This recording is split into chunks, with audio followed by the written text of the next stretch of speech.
I started thinking about making music probably like September 2019. That was when I was kind of like, okay, YouTube is like, I'm just not interested by it anymore. I want to get back into making music. I want to rediscover my previous passions. And I had a light version of Ableton 9. So it was very limited, very just like basic, but it was there. And I was like, okay, let me see what I can do with this. So yeah, with Ableton, started on New Year's Eve. No, but look, you can offer this like, look. Hold on, don't change the sound. I had my best friend Gavin come over a bunch, and we were just learning how to like just make sounds more or less, because that's really all it was.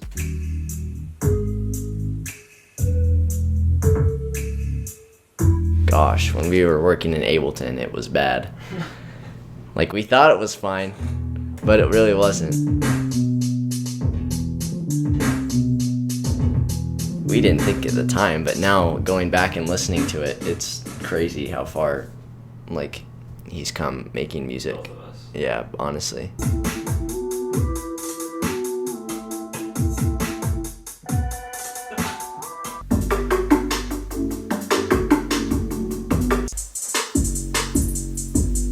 I think we understand a lot more now, and the fact that we have a lot more to work with too. All right, so it's our first day with Splice, like an industry standard like sampling like source. So we're kind of going crazy, and our creativity is just being unlocked. This is what we needed. We just needed to not have crappy software.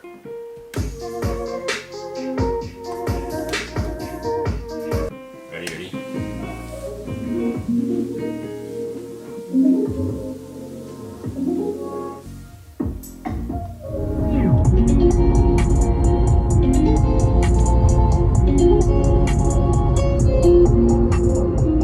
Yeah, I don't think none of the Ableton songs made it to Euphoria, just because they were so like, they were just weird.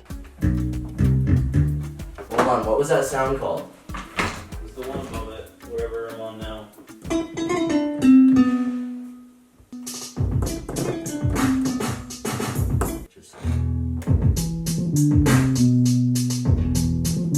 It had no direction. There was no real like one genre, and it just wasn't like, it didn't make sense.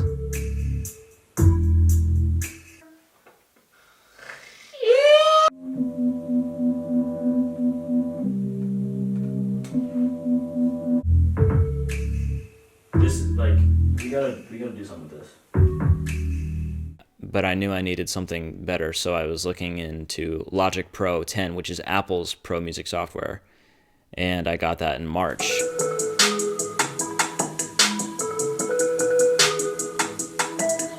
Yeah, so as a producer, like, it's more than just making the beat or making the song. It's capturing the vision of what the artist wants the song to be as best as you can, because if you don't, then that song is nothing. And a lot of what has to do with capturing the vision of the song is the sonics. Does this synth have too much texture? Does this synth have too little texture? Is this bass too thumpy? Is this hi-hat too crisp? I would spend hours trying to find the right sound, the right synth sample, or whatever it might be. Just sitting there, like going through them, tweaking each setting, trying to find the right one.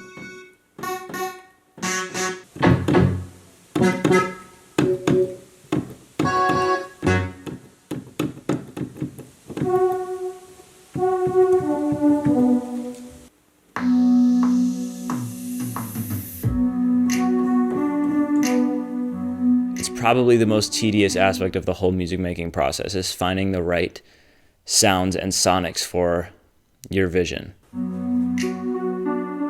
It's a lot to think about, and I think with Euphoria, I didn't know how to think about the producing side of it, and I was being rushed by unnecessary deadlines and unnecessary pressure, but I still felt that. So, Euphoria. Wow. What were your honest thoughts on Euphoria?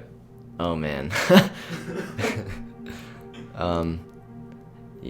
Not my type of vibe for music wise. It could have been better, and it should have been better. Yeah. Noah put a deadline on himself, thinking, I need to get this out, even though no one was anticipating anything until he brought something up on Instagram. I think from the time I announced it, mid-May, to when it came out, I think I rewrote that song, all of it, like 4 times. I think there's like 4 versions of it. I had announced it, and I don't even think I had finished recording the first version. I had rewritten a second version, recorded all of it, scrapped that, rewrote a third version, recorded all of it, scrapped it, and then I think the 4th version was what finally made it. But yeah, that was really just garbage, both as a song-making process and as an end result. I don't know. There were good songs on there and good instrumentals and good ideas. Well, as Noah has said, it was rushed. It was a rushed project, and it sounded rushed through the production and through many different aspects of the music. Yeah, I was basically learning Logic as I was putting out Deja Vu. A year ago, I didn't know what a compressor did. I didn't know anything. Okay, so I'm about to call Rane. If you remember, he wrote my theme song, and he does music. Like, I need someone to bounce ideas off of. I need someone who has experience writing and finding melodies and stuff like that. Yeah, he helped me write a little bit of Deja Vu. He was obviously on No Blame, on Euphoria, so he played a part in that. That was kind of like the start of us, like, actually, like, talking to each other, you know, on the daily. Yo.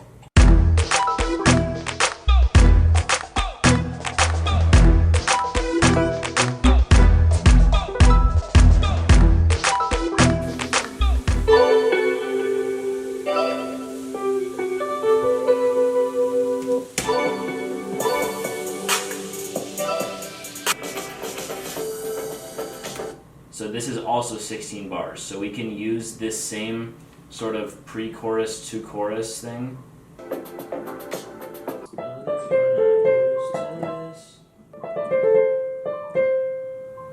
Yeah, is that right? I mean, I thought it was your bad investments won't be missed, not again. Oh, okay.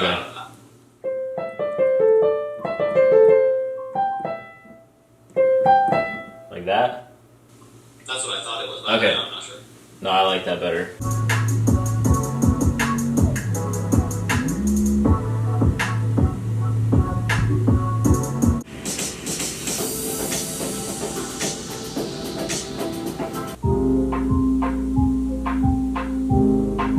I took like a 2 or 3 week break after Euphoria just because I was so like, it was a lot. I think I comped and processed all the songs in like 6 days. I think I finished recording the raw vocals, I think 6 days before the album was set to drop. Deja Vu drops in 4 hours. So go easy on me when this comes out. Fast forward to, well, June was the release of Euphoria. Euphoria is officially out. I was lucky enough to be a part of that one.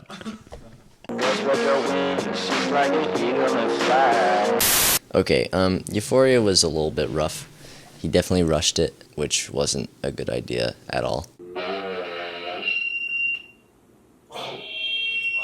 But now he has the resources and the time to where he can actually refine his work. That and the fact that he has done so much better since then as well, and that's going to show in this project. I took a little break, but then mid to end of July, I was like, it's that time. So about a month after Euphoria happened, he got back to me, and we decided that we would start the Christmas album writing process in July/August.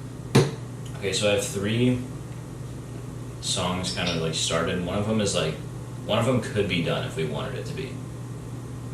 But I don't know, like one, it's more of an interlude vibe, like I don't really hear vocals on it, but it could be. I'll play the most like incomplete one that I have so far. It's just like a bunch of strings and then a synth. It's literally just chords.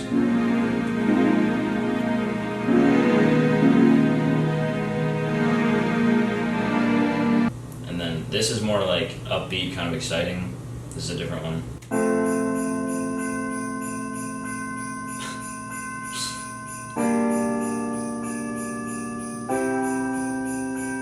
This is the one that could be done, and I see it as an interlude. It's longer. It's a minute and 42 seconds long, and it has like 2 different parts. So yeah.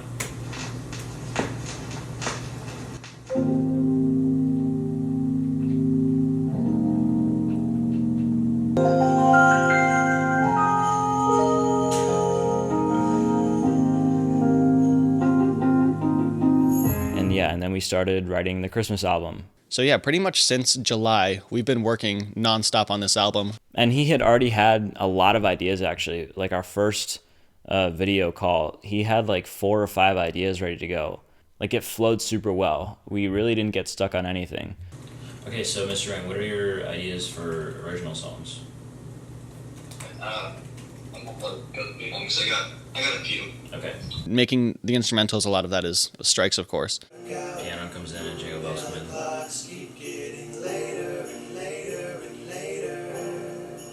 So are we feeling that vibe? I'm feeling it. Okay. I think what you should do is play the guitar part like only, like obviously this will be like when we're actually like, you know, doing it for real. And then do the vocals separate. Yeah, so Strykes definitely had more of like the producer side of it, and he would make the instrumentals touch up, you know, the guitar that I sent him. But I was more of the writing the song, finding the melodies, getting the lyrics. Yeah, this was pretty much a back and forth for months.